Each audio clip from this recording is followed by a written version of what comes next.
El fin del mundo no es solo una catástrofe, es más bien una oportunidad y a veces una exigencia. Acá, en el fin del mundo, donde el diablo perdió el poncho, donde todo parece que termina y no tiene solución. Acá, donde pueblos pueden encontrarse para crear un movimiento nuevo, un plan para resucitar. Desde acá, un polo para dar forma a la fuerza y las palabras, que sirvan para atravesar y transformar el fin del mundo en un recomienzo.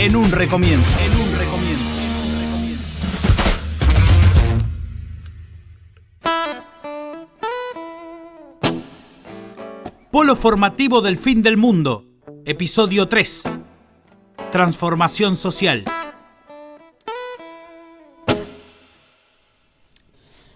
Sujeto, horizonte, escala, instituciones. El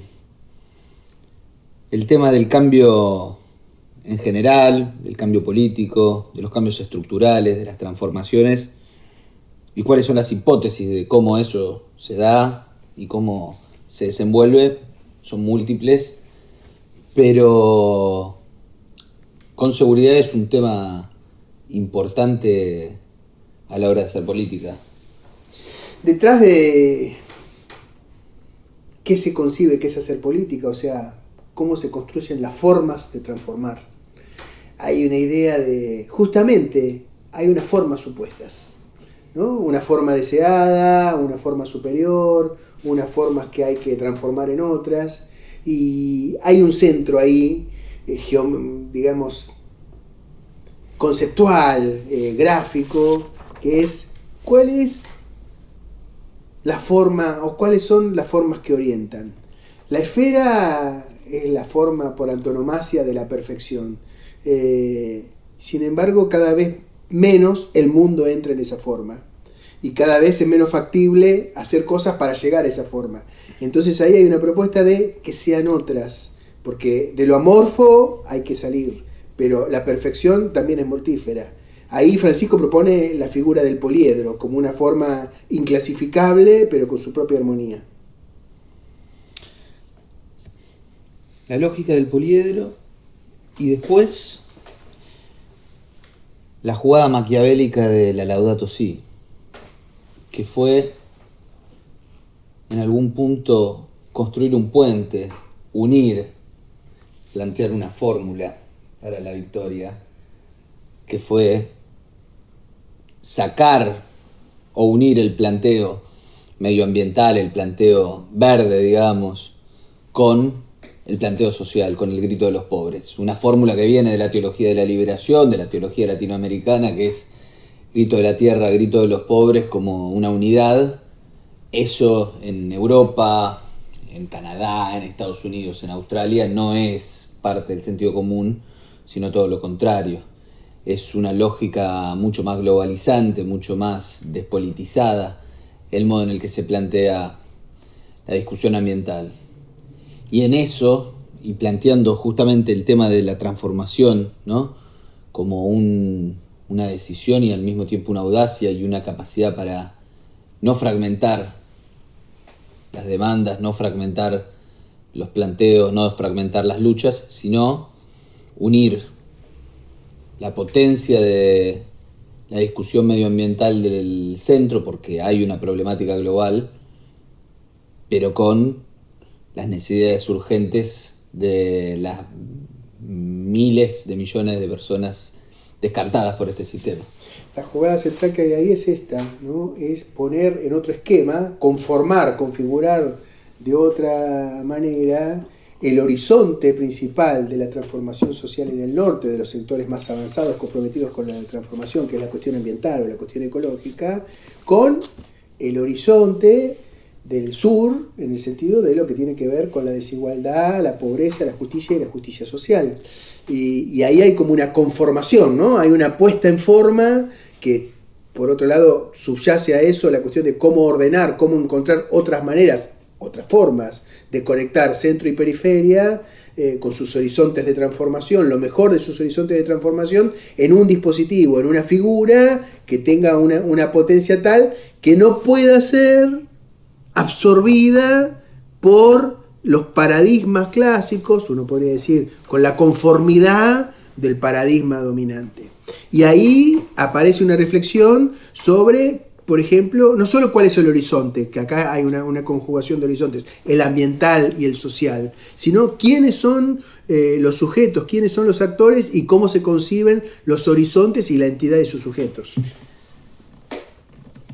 Porque, en definitiva, lo que hay está en la mirada de Francisco, pero está en algún punto en la mirada de una de las tradiciones políticas más fuertes de nuestro país, que es la cuestión de no permitir que las discusiones globales se cindan de los destinos particulares o de los destinos del pueblo. Y al mismo tiempo no resignarse a sobreadaptar las singularidades de la periferia a los discursos dominantes del centro. Exactamente.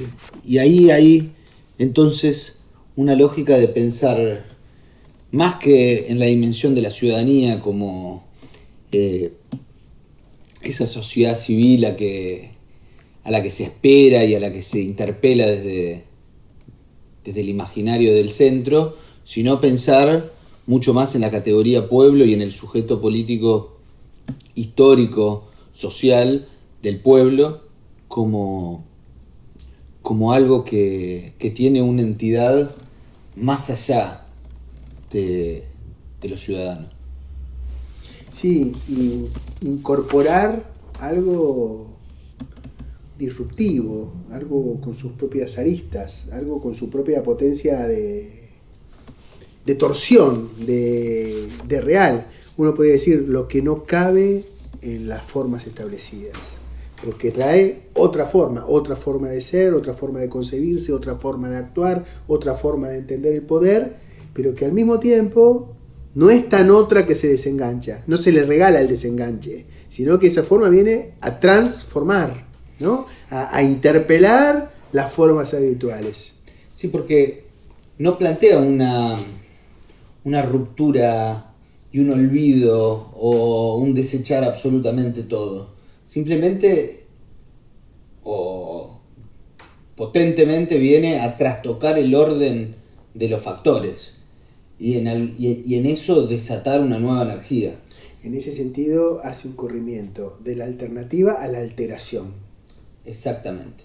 No, y también pensar en esto del pueblo y en esto también de lo que no logra ser contenido por los corsets, sean teorías, sean formularios de cooperación, dispositivos, instituciones, valores. Y en la lógica del desborde, porque eso en términos de hipótesis de transformación social en Francisco está muy claro y aplicado también a algo que fue el Sínodo de la Amazonía, ¿no?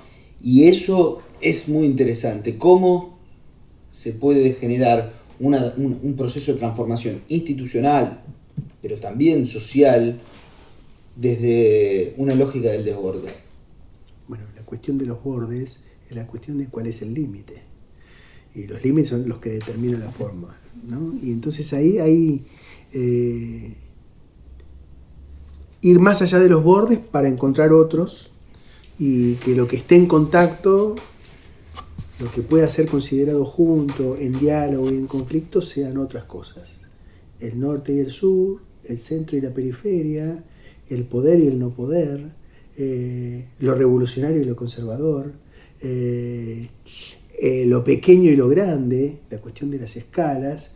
Y en ese sentido la propuesta de Francisco viene por un lado a proponer y en otro punto a reponer, porque la gracia, me parece, de la novedad de Francisco en sus planteos es que no es meramente una cosa innovadora, nueva, sino más bien que va al origen, a lo original, a lo generativo de formas, va como a la fuente. En ese sentido, hablando de paradigma, no es un planteo progresista de la transformación.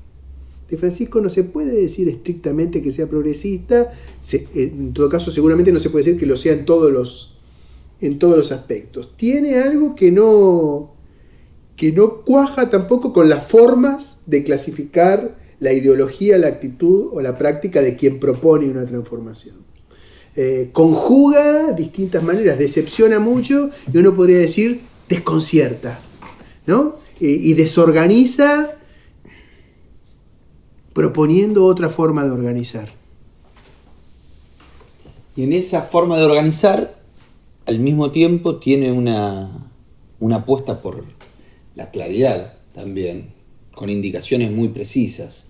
No es un mero balbuceo o un mero todo vale. Porque al mismo tiempo siempre se ha dicho de Francisco que no es un teólogo sino un pastor. Y si hay algo que diferencia un teólogo de un pastor es que el pastor lo que se dedica es encontrar rumbos a las pasturas. Es un vaquiano. Un vaqueano, exactamente, que tiene algo más ahí de la sabiduría de lo cotidiano, de la mirada, pero también del olfato y del tacto, que tiene algo que leer es señales. Una inteligencia kinética casi, ¿no? Una cosa de la proximidad y de los cuerpos. Y entonces, por eso también dice consignas bien claras, y los criterios de discernimiento, los 4 principios, son en ese sentido también hipótesis de transformación, porque es cómo construir el sujeto histórico para que acontezcan los procesos. Que los 4 principios implican distintas maneras de ordenar el pensamiento, de una manera bastante particular, porque bueno, son 4 polaridades, ¿no?, que se plantean, ¿no? El tiempo y el espacio, el todo y las partes, la idea y la realidad. ¿Y cuál me falta? Y la unidad y el conflicto. La unidad y el conflicto. Y plantea una cierta jerarquía, pero no es una jerarquía simple, es una jerarquía de contacto, de mutua implicación. Por ejemplo, la más clásica, la unidad es superior al conflicto.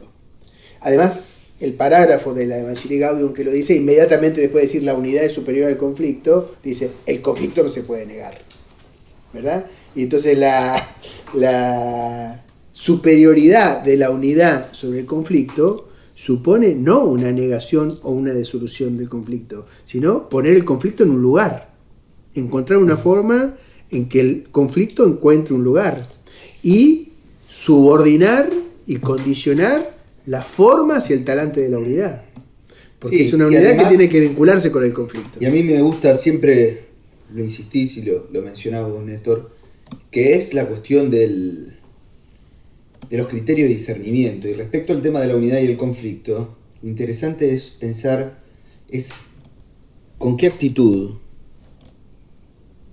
y con qué perspectiva uno ingresa a un conflicto. Si es un conflicto en pos de construir una unidad, de un proceso, de algo positivo, si uno entra con la intención de la destrucción. Bueno, ahí, Francisco, una fórmula es una pequeña forma, ¿no? Ese es el significado etimológico de fórmula. Y Francisco tiene muchas de esas, muy inteligentes, muy astutas y muy contundentes. Y el otro planteo, además de la unidad es superior al conflicto que Francisco tiene respecto a este tópico, es hay que acariciar los conflictos. Lo cual ya es como un oxímoron, ¿no? O sea, algo que tiene que ver en algún punto con lo cruento, con la violencia. La intervención que se plantea sobre eso es hay que acariciar. Del campo es como una imbricación sorprendente e incómoda y muy desafiante de lucha y ternura. Lo cual implica necesariamente una presencia y uno podría decir una clínica. Para poder hacer eso hay que estar. Y después, justamente con esta lógica del estar, hay una ponderación y una apuesta decisiva por el tema de los movimientos populares y aquello que crece en la periferia. Que hay una apuesta. La teología o los obispos latinoamericanos en los 60 y los 70 les llamaron opción preferencial por los pobres, pero que hay ahí también una hipótesis de transformación, y es que el mundo, las civilizaciones se regeneran si vuelven a buscar que nadie se quede afuera, ¿no? Sí, en ese sentido es el planteo de Francisco, es de algún modo recupera, pero también supera interroga, uno podría decir, transforma la gran tradición latinoamericana de opción por los pobres. Y al plantear como sujeto a los movimientos populares, por un lado supera eso, imponiéndola en dirección a una opción por el pueblo, pero además disrumpe, pone otros contornos, interpela a otro actor que no cabe ni en las comunidades eclesiales de base, ni en la organización comunitaria meramente comunitaria y pequeña. Tampoco plantea, porque eso es bastante claro, un revival de los partidos y explicita claramente que un partido cristiano es algo que no serviría, que es insuficiente. Entonces pone eso, los movimientos populares de algún modo son algo que no entra en las formas previstas. Porque ni siquiera en la sociedad civil. Porque hay algo de la interpelación a los movimientos populares que tiene mucho que ver a los movimientos, a los sujetos, a los individuos que conforman los movimientos populares en tanto trabajadores. Eso no deja de estar. Y en eso está en Argentina, ¿no? Y en eso está. Hay algo de la interpelación en Francisco que los interpela en tanto poetas sociales, en tanto creadores, en tanto artistas sociales, en tanto gente que construye con la cotidianidad, pero con las manos, la realidad. Y en eso creo que hay un diferencial. En Francisco, cuando él le habla a los movimientos populares, le habla en términos de trabajadores. Y ahí hay algo también muy propio de esta etapa de Francisco, de un planteo latinoamericano y de uno argentino, que concibiendo esto en la matriz, pone como horizontes de transformación, podría ser las 3 T de la T de transformación, ¿no? Tierra, techo y trabajo. Pone el trabajo en una secuencia más amplia que actualiza un poco los horizontes de transformación, las causas, los motivos, los núcleos de disputa y de lucha, de lo que hay que conseguir, construir, conflictuar, componer, y propone algo que estrictamente no es novedoso ni estaba, pero lo pone de otra forma. Porque en algún punto son 3 banderas. Es muy claro, es muy sencillo. Pero son 3 dimensiones de la existencia de cualquier persona habitante de este mundo que determinan cuál es la posición de esa persona en el mundo. Tierra, techo y trabajo. En función de esas 3 dimensiones se estructura la desigualdad en el mundo. Y entonces, cuando Francisco dice que es en torno a eso que hay que organizar esta pospandemia, es que lo que plantea es que hay que terminar con la desigualdad en el mundo. No en que seamos todos iguales, justamente un poliedro, cada uno con su riqueza, pero donde esté más donde sea todo más justo, al interior de los pueblos y entre los pueblos.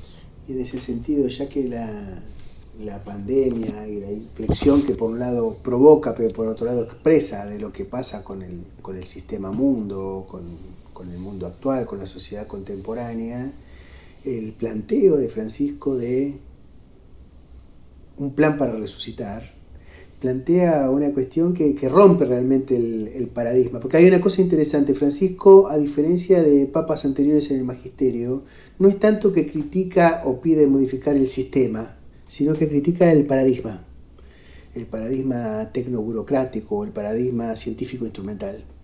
Y no lo niega, sencillamente plantea, es demasiado limitado para que sea esto solo, ¿no? Y entonces ahí hace un planteo de decir, no solo hay que mejorar, no solo hay que progresar, de la pandemia no solo hay que salir.